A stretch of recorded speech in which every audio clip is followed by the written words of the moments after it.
जीव विज्ञान के तीसरे लेक्चर में हम आपका स्वागत करते हैं। और यहाँ पे हम क्या समझने वाले हैं कि जो मेंडल ने संकर विधि के चरण हमने इसके पहले समझा था, उन्होंने कैसे कैसे किया। सबसे पहले उन्होंने शुद्ध जनकों को उत्पन्न किया, ठीक है, शुद्ध लंबे पौधे और शुद्ध बौने पौधे का चयन किया। चयन करने के बाद क्या किया, किसी एक पौधे को उन्होंने उनके पुंकेसर को काटकर हटा दिया, जिस प्रक्रिया को हम क्या कहते हैं, विपुंसन कहते हैं। पुंकेसर को काट के हटा देना विपुंसन कहलाता है, ठीक है। फिर उसके बाद उन्होंने क्या किया, थैला लगा दिया। इस प्रक्रिया को हम क्या कहते हैं, थैली लगाना, बैगिंग कहते हैं, ठीक है। फिर उसके बाद उन्होंने थैला इसलिए लगाया था ताकि कोई दूसरा अनावश्यक पराग कर उस पर आके न बैठ जाए, ठीक है। फिर जब परिपक्वता की अवस्था में, तीसरे चरण में उन्होंने क्या किया, परिपक्वता की अवस्था में किसी दूसरे मतलब उसी जाति के दूसरा जो पादप था उसके पुंकेसर को उन्होंने उस पहले पादप के वर्तिकाग्र पर क्या कर दिया, छिड़क दिया, ठीक है। इन्हीं को हम जनक पौधे कहते हैं। तो क्या समझ लेते हैं ना, सबसे पहले यही समझते हैं कि जनक पौधे क्या होते हैं। तो यहाँ पे हेडिंग लिख लेते हैं, जनक पीढ़ी के पौधे। हेडिंग लिख लीजिए, जनक पीढ़ी के पौधे, यानी पेरेंटल प्लांट। पेरेंटल प्लांट समझ लेते हैं क्या होते हैं। देखो, जिन दो पौधों के बीच, पौधों कौन से थे वो, लंबे व बौने पौधे ना, इन्हीं की बात हो रही है, शुद्ध लंबे व शुद्ध बौने पौधे। जिन दो पौधों के बीच संकरण कराया जाता है, संकरण कराया जाता है, उन्हें जनक पीढ़ी, जनक पौधे या फिर जनक पीढ़ी के पौधे कहते हैं, ठीक। अब उसके बाद क्या इसमें हम समझेंगे, इसके बाद समझेंगे कि प्रथम संतति पीढ़ी के पौधे किसे कहते हैं। तो हेडिंग क्या बना लेंगे, प्रथम संतति पीढ़ी के पौधे। प्रथम संतति पीढ़ी के पौधे, ठीक है, यानी first filial plant. First filial plant, इसे तुम अपने मन में सोच के बता सकते हो क्या होता है। हाँ, जनकीय पीढ़ी के पौधों के बीच संकरण कराने के बाद उत्पन्न बीजों को जब बोया जाता है तो उन्हीं पौधों को प्रथम संतति पीढ़ी के पौधे कहते हैं। समझ आ गया, लिखा। जब जनकीय पादपों कहना चाहे पौधों का कोई दिक्कत नहीं, जब जनकीय पादपों के बीच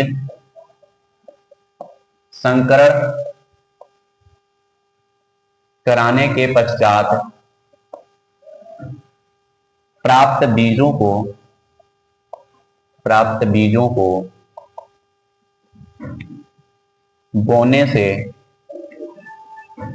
जब जनकीय पादपों के बीच संकरण कराने के पश्चात प्राप्त बीजों को बोने से प्राप्त होने वाले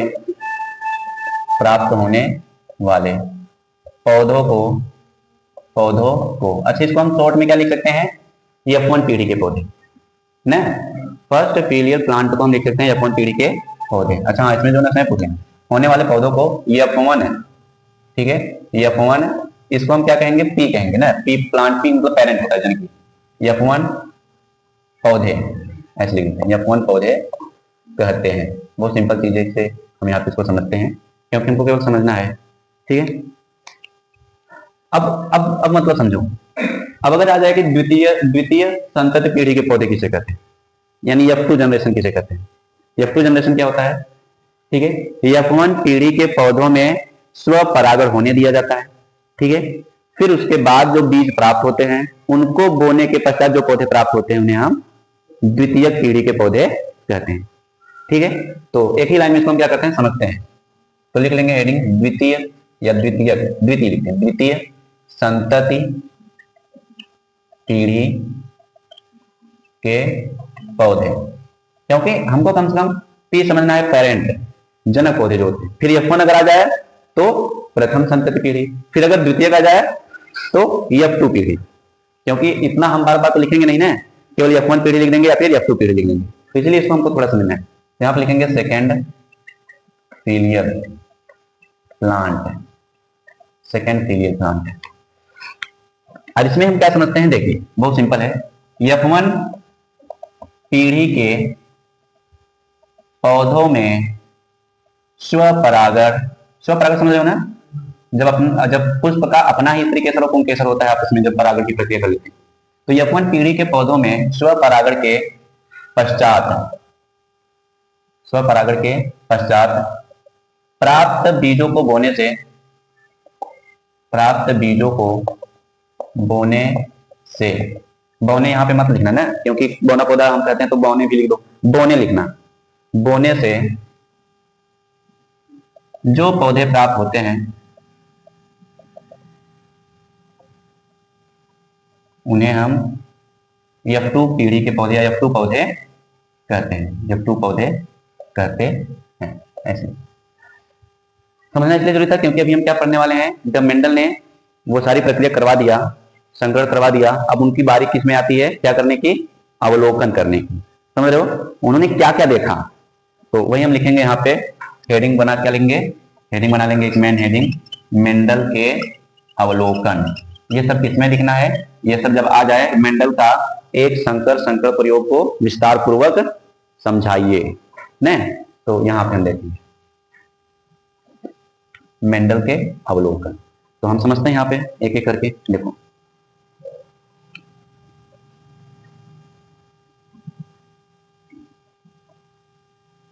सबसे पहले उन्होंने क्या देखा कि F1 पीढ़ी के सभी पौधे, बताओ कैसे थे, ठीक है। जब उन्होंने जनकों के बीच में संकरण करवाया, लंबे पौधे और बौने पौधे के बीच में, तो उन्होंने पहला क्या देखा कि जब उन्होंने बीजों को बोया तो बोने के पश्चात उन्होंने देखा कि सभी पौधे यानी F1 पीढ़ी के सभी पौधे कैसे थे, लंबे थे, कोई न तो मझला था और न ही बौना था। तो पहला अवलोकन ये हो गया, ठीक है। फिर दूसरा अवलोकन यहीं पे लिख देते हैं। दूसरा अवलोकन उन्होंने क्या देखा, दूसरा अवलोकन उन्होंने ये देखा कि F1 पीढ़ी में एक जनक पौधे, बताओ किसका लक्षण नहीं प्रकट हुआ, अरे नहीं है, पौधा है ना, बौने पौधे का, ठीक है, क्योंकि सभी पौधे लंबे थे, इसका मतलब जो बौना पौधा था उसका लक्षण प्रकट नहीं हुआ। दूसरा अवलोकन उन्होंने ये देखा कि मतलब सभी पौधे लंबे थे, इसका मतलब बौना पौधा फिर कहाँ गया।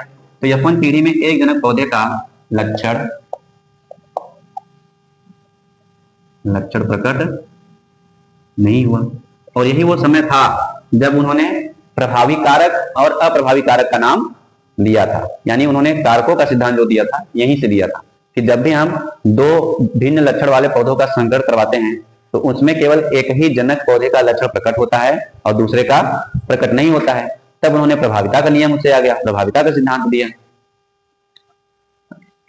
तीसरा अवलोकन हम समझ लेते हैं उन्होंने क्या कहा। तीसरे अवलोकन में जब तो उन्होंने क्या कि जब उन्होंने मतलब मेंडल ने, जब उन्होंने F1 पौधों को क्या होने दिया, स्वपरागित, मतलब अपने आप करो भाई, कोई दिक्कत नहीं, मैं कुछ इसमें कोई इंटरफियर नहीं करूंगा, हस्तक्षेप नहीं करूंगा। तो उन्होंने क्या होने दिया, F1 पौधे को स्वपरागित किया। तो जब उन्होंने F1 पौधों को स्वपरागित किया तो वे क्या हो गए, आश्चर्य रह गए कि क्या रह गए, आश्चर्य। देखते हैं, जब उन्होंने F1 पौधों को स्वपरागित किया तो वे आश्चर्य रह गए कि F2 पीढ़ी में एक चौथाई पौधा, एक चौथाई माने यहाँ पे हम समझ लेते हैं 25% ना, एक चौथाई पौधा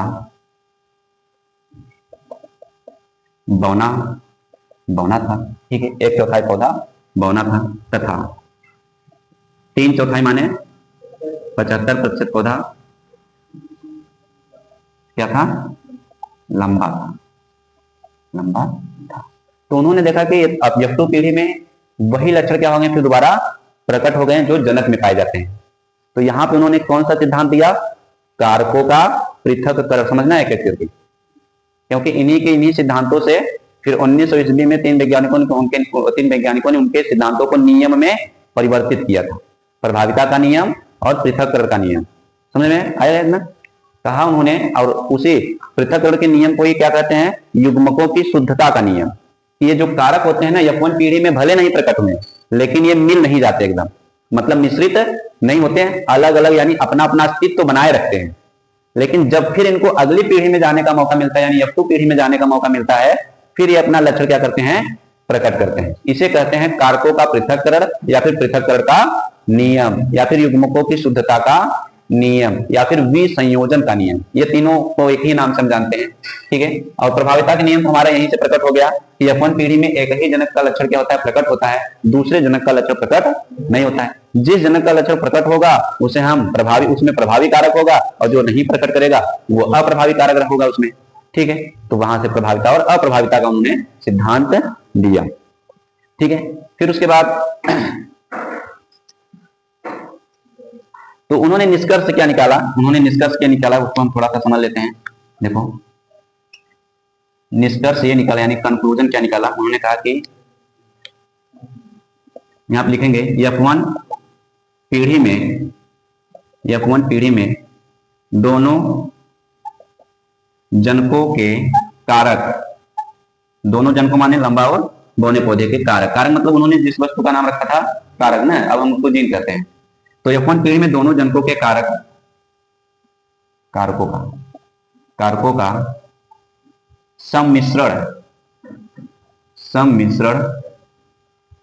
सम्मिश्रण नहीं होता है, वे अपना अस्तित्व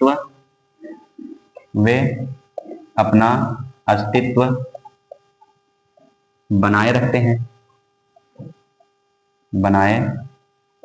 हैं और अगली पीढ़ी में यानी F2 पीढ़ी में, अगली पीढ़ी में लिख लेते हैं यहाँ पे F2 अगली पीढ़ी में लक्षण प्रकट करते हैं। तो कहने का मतलब यह है कि भले ही F1 पीढ़ी में किसी एक जनक का लक्षण प्रकट नहीं हुआ, इसका मतलब ये नहीं कि गायब हो गया, इसका मतलब उसने अपना अस्तित्व बनाए रखा, लेकिन प्रभावी कारक होने की वजह से वो अपना प्रभाव नहीं दिखा पाया। लेकिन जब इसको मौका मिलता है अगली पीढ़ी में, तो अगली पीढ़ी में क्या करते हैं, अगली पीढ़ी मानी F2 पीढ़ी में फिर अपना लक्षण प्रकट करते हैं, ठीक है। सब उतार चुके हो। अब हम यहाँ पे ना अगर आ जाए कि मेंडल के एक संकर प्रयोग को आरेख के द्वारा दर्शाइए न, तो आरेख के द्वारा कैसे दर्शाना है उसको हमको थोड़ा सा समझना है। और इसके पहले भी हमने सिद्धांत में क्या समझा था कि ऐसे ही नहीं किसी को प्रतीक दे दिया गया। प्रतीक कैसे दिया गया, सबसे पहले किसी भी एक लक्षण के दो विपर्यासी लक्षणों को उन्होंने ढूंढा न, सभी प्रकार के पौधों के दो विपर्यासी यानी विपरीत लक्षण जिसके, ठीक है। उनको ढूंढने के पश्चात उनका शुद्ध वंशक्रम प्राप्त किया। शुद्ध वंशक्रम कैसे प्राप्त किया होगा, कई बार स्व परागण करने के पश्चात जब उनको लगा कि बस अब लंबे पौधे ही इससे बनेंगे, तो इसका मतलब शुद्ध क्या होता है कि जब जिसमें एक ही लक्षण हो, मिश्रण किसी का ना हो। मिश्रण अगर होगा तो जैसे मान लो कि हमने रंगीन पानी रखा है ना, रंगीन, उसमें अगर आप केवल पानी डालते जाओ तो एक समय आएगा केवल उसमें पानी ही बचेगा और जितना भी रंग होगा वो निकल जाएगा ना। प्रयोग करके देख लेना, एक बाल्टी पानी लेना, एक गिलास में रंग थोड़ा सा मिला देना। अब एक बाल्टी पानी से उसमें शुद्ध पानी हो, मतलब पानी हो, नल का पानी हो, तो उसको क्या करना, उस रंगीन पानी में डालते जाना। जैसे जैसे डालते जाओगे तो वो पानी एकदम शुद्ध होता जाएगा। धीरे धीरे करके एक समय ऐसा आएगा कि पूरा उसमें जो रंगीन जिसकी वजह से था वो पानी वो पूरा निकल जाएगा और उसमें केवल शुद्ध पानी ही बचेगा। तो ये कई बार स्व परागण करवाने के पश्चात जाके उनको शुद्ध वंशक्रम प्राप्त किया। फिर उन्होंने दोनों का क्या करवा दिया, निषेचन करवा दिया, परागण करवा दिया ना, संकरण करवा दिया। संकरण करवाने के पश्चात फिर उन्होंने देखा कि जो लक्षण प्रकट हो रहा है उस लक्षण के लिए जो कारक उन्होंने यूज किया, उन्होंने उसको कहा कि इसे हम कैपिटल लेटर में लिखेंगे, ठीक है। लंबे बौने पौधे को जब संकरण करवाया तो F1 पीढ़ी में सभी पौधे लंबे निकले, तो उन्होंने लंबे के लिए टॉल होता है तो टाल का उन्होंने क्या कर दिया, टी ले लिया, तो इसका कैपिटल टी यूज किया और बौने पौधे के लिए स्मॉल टी यूज किया क्योंकि उसका लक्षण प्रकट नहीं हुआ। ऐसे ऐसे करके जब उन्होंने पीले बीज और हरे बीज के लक्षण को ध्यान में रखकर जब पौधों के बीच में संकरण करवाया था, तो उन्होंने देखा कि जब पीले हरे बीज वाले पौधों को हम संकरण करवाते हैं तो F1 पीढ़ी में जितने भी पौधे आते हैं सब पीले बीज वाले निकलते हैं। तो उन्होंने पीले बीज के लिए कैपिटल Y रखा और स्मॉल बीज के लिए, मतलब हरे बीज के लिए स्मॉल y रखा। इतना समझ रहे ना? तो वो भी मैंने लिखवा दिया है कि मेंडल ने 7 विपर्यासी लक्षणों को अपना ढूंढा था, उसमें प्रभावी और अप्रभावी भी हमने समझा था। अच्छा, इसमें कितने लोगों को पता होगा सारे विपर्यासी लक्षण? हाँ, तो इसमें सारा पता होना चाहिए ना, क्योंकि सारा दिया गया है, तो इसमें हमको सारा पता होना चाहिए। तो ये होता है। अच्छा, इसको उतार चुके हो तो उतार लो, और आप सब क्या करिए, इसका स्क्रीनशॉट ले लीजिए। हम क्या करते हैं, उसका आरेखी प्रदर्शन करते हैं, ठीक है? फिर उसको हम आगे समझाते हैं। लिख लीजिए इसको।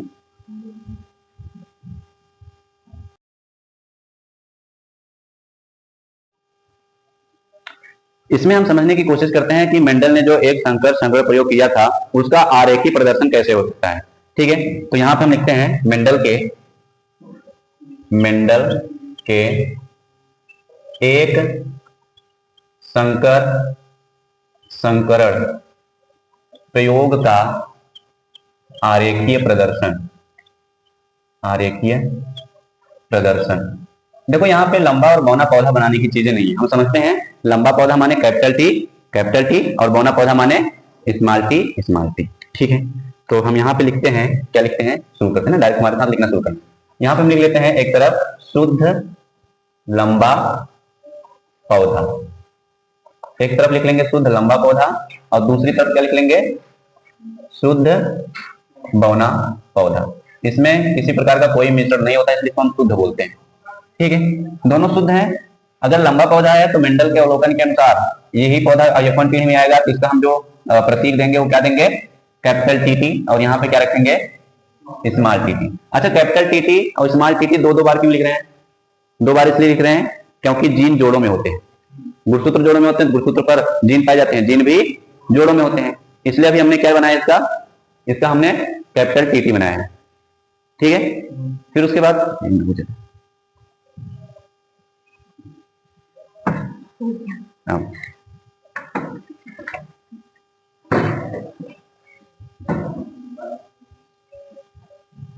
ठीक है। अब यहाँ पे हम क्या समझते हैं, इसलिए यहाँ पे जोड़ा हमने रखा। अब देखो, संकरण करवाने के पश्चात हम जानते हैं कि इसमें किसी एक को मादा बनाना होगा और एक को नर बनाना होगा। अगर हम शुद्ध बौने पौधे से पुंकेसर को हटाएंगे तो इसको हम मादा कहेंगे, मादा पुष्प या मादा पौधा, और अगर इसे हटाएंगे तो इसको हम मादा पुष्प कहेंगे। अगर यहाँ से पुंकेसर हटा देंगे तो इसमें केवल वर्तिकाग्र बचेगा, तब इसको हम मादा पौधा कहेंगे। अगर इसे हटाएंगे तो इसको कहेंगे। तो यहाँ पे हम कुछ भी कर सकते हैं, मतलब समझ लो कि हम यहीं से निकालते हैं ना। देखो, परिणाम एक ही प्राप्त होगा, चाहे आप इससे पुंकेसर हटाएं चाहे इससे पुंकेसर हटाएं, ठीक है? परिणाम एक ही होगा। तो हम इससे ही क्या हटाते हैं, मान लो कि हमने विपुंसन इसमें किया था, तो विपुंसन हमने इसमें किया, इसलिए इसको हम क्या मानते हैं, चलो अच्छा इसको छोड़ते हैं। अभी हम समझते हैं ये हमारा मादा पौधा है और ये हमारा नर पौधा है। नर बच्चे बड़े होते हैं तो आप समझ लीजिए नर पौधा है और ये मादा पौधा है। कई कई मामलों में मादा भी बड़ी होती है ना।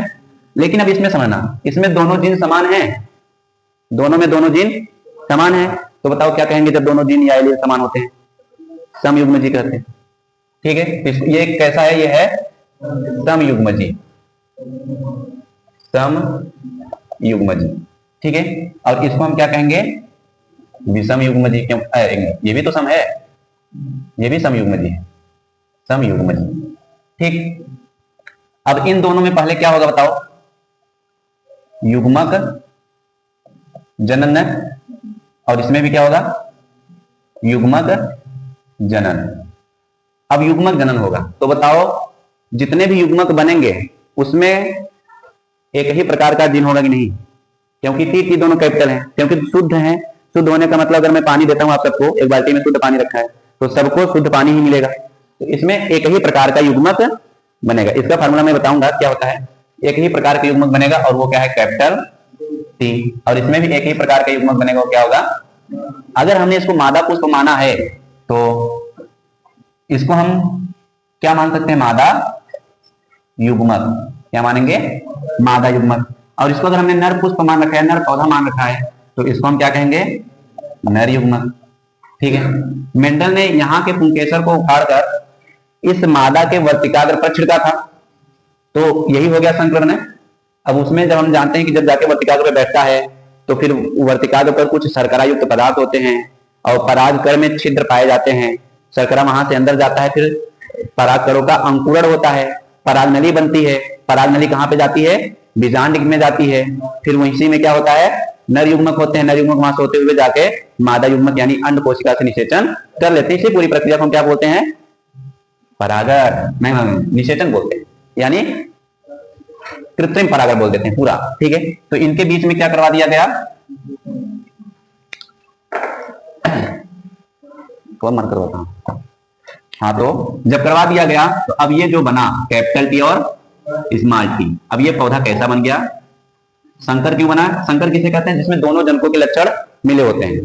ठीक है, इसलिए संकर, और पौधा कैसा था, लंबा, इसको हम कहेंगे संकर लंबा पौधा। अब बताओ इसमें दोनों जिन समान है या असमान, बोलो असमान है ना। अच्छा, हम जल्दी इसको समाप्त करते हैं। असमान है तो इसको हम क्या कहेंगे, विषम युग्मजी। ध्यान समझना ना, इसको विषम युग्मजी कहते हैं। अगर इसको हम, अब देखो ये हो गया हमारा कौन सी पीढ़ी, F1 पीढ़ी। तो F1 पीढ़ी में सभी पौधे कैसे हैं, अब ये बताओ ये कौन सी पीढ़ी है, ये जनक पीढ़ी मान लेते हैं। ठीक है, इसको आप P1 मान सकते हैं, इसको P2 मान सकते हो, किसी को भी मान लो, विषम युग्मजी हो गया। अब उन्होंने देखा कि सभी पौधे कैसे थे, लंबे थे। अब उन्होंने उसमें क्या होने दिया, स्वपरागण। ठीक है, जब स्वपरागण इसमें होने देंगे, अब ध्यान समझना, तो इसमें क्या क्या होगा, देखो स्वपरागण मतलब द्विलिंगी पुष्प है, तो उसमें पुंकेसर और स्त्री केसर होगा। ठीक है, तो एक तरफ हम क्या मान लेते हैं, पुंकेसर, देखो द्विलिंगी पुष्प है और स्वपरागण होना है, तो एक तरफ हम लिख लेंगे पुंकेसर और एक तरफ स्त्री केसर। ठीक है, दोनों में यही जीन होंगे कि नहीं, कैपिटल टी स्मॉल टी, और यहां पर भी कैपिटल टी स्मॉल टी होंगे। अब ये क्या करेंगे बताओ, युग्मक जनन करेंगे। क्या करेंगे, युग्मक जनन, यहां पर भी होगा युग्मक जनन। अब बताओ इसमें कितने प्रकार के नर युग्मक बनने की संभावना है, दो प्रकार के ना, देखा है, एक में कैपिटल टी जा सकता है, दूसरे में स्मॉल टी। इसमें भी एक में कैपिटल टी जा सकता है, अंड कोशिका जब बनाना है, एक में कैपिटल टी हो सकता है, दूसरे में स्मॉल टी। अब देखो मटर के एक फल में कितने बीज हो सकते हैं, 5 हो सकते हैं, 6 हो सकते हैं, 7 हो सकते हैं। देखा हो ना, फली में 5-6 बीज भी हो सकते हैं, तो इसका मतलब उसमें बीजांड भी ज्यादा होंगे, बीजांड ज्यादा होंगे, इसका मतलब अंड कोशिका भी ज्यादा होगी। तो किसी अंड कोशिका में कैपिटल टी होगा, किसी अंड कोशिका में स्मॉल टी होगा। तो दोनों कितने प्रकार के युग्मक बनाएंगे, 2 प्रकार के, एक कैपिटल टी और ये भी क्या बनाएगा, कैपिटल टी और स्मॉल टी बनाएंगे। ये दोनों क्या है बताओ, ये दोनों हैं, ये तो नर युग्मक हो गया क्योंकि पुंकेसर में बना, और ये क्या हो गए, मादा युग्मक। अब दोनों आपस में क्या कर लेंगे, निषेचन। क्या कर लेंगे, अगर कैपिटल टी से मिल गया, कैपिटल टी से मिल गया तो कैपिटल टी बनेगा ना, और अगर कैपिटल टी स्मॉल टी से मिल गया, इससे भी तो मिल सकता है। देखो ये संभावना है, जरूरी नहीं कि ऐसा ही हो। ठीक है, अगर मनुष्यों में भी देखें तो प्रकृति ने बना के रखा है कि 50-50% लड़के हो सकते हैं, 50% लड़कियां, लेकिन हर मामले में ऐसा होता है, केवल संभावना होती है। कभी कभी लड़कियां ही ज्यादा होती है, कभी कभी लड़के ज्यादा होते हैं, तो इसका मतलब ये है, लेकिन संभावना है उसकी भी 50-50% की संभावना होती है। तो इसमें कैपिटल टी स्मॉल टी हो जाएगा ना जी। अब अगर ये स्मॉल टी है, ये कैपिटल, हमेशा कैपिटल को पहले रखना है अगर कैपिटल है तो। ये दोनों, अब देखो ये अगर जिस नर युग्मक में स्मॉल टी होगा वो इस वाले मादा युग्मक से निषेचन कर सकता है, तो कैपिटल टी स्मॉल टी बनेगा, और ये वाला अगर इससे कर लिया तो दोनों क्या बनेंगे, स्मॉल टी। अब समझते हैं ये पौधा कैसा होगा, शुद्ध लंबा। देखो जीनोटाइप में, फिनोटाइप यानी दृश्य रूप में देखें तो ये तीनों लंबे होंगे ना, और ये क्या होगा, बौना। अब इनके अंदर हम झांक के नहीं देख सकते हैं कि इनका जीन रूप क्या होगा, क्योंकि ये तो कोशिकाओं में गुणसूत्रों पे पाए जाते हैं ना, इनके जीन को हम नहीं देख सकते।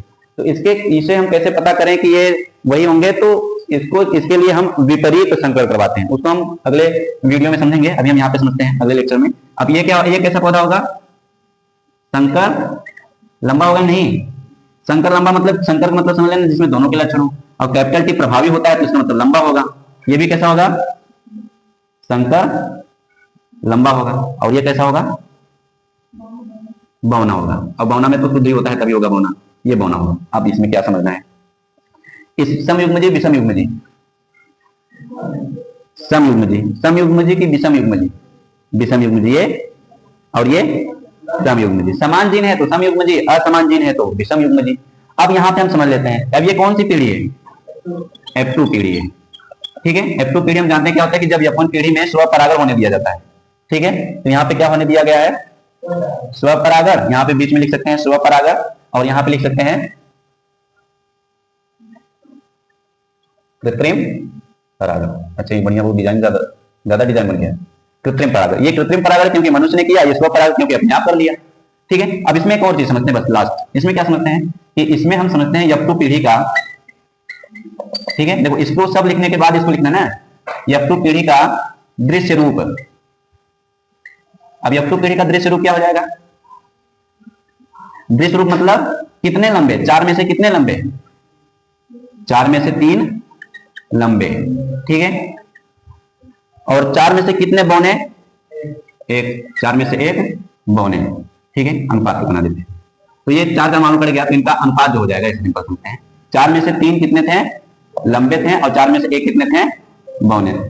तो इसको ये हो जाएगा दृश्य रूप अनुपात, दृश्य रूप अनुपात। अब इससे प्रश्न क्या आ जाएगा कि मान लो किसी 2 जनकों के बीच में संकरण करवाया गया और उसमें कुल मिलाकर 100 पौधे बने, ठीक है, तो बताओ F2 पीढ़ी में कितने पौधे लंबे होंगे, कितने बौने होंगे? तो यही 3 अनुपात 1 बनाना है, दोनों को जोड़ना है, 3 1 4, और फिर 4 को क्या कर देना है, 100 में भाग दे देना है। चलो उसको अच्छे क्वेश्चन जब करेंगे तो आसान है।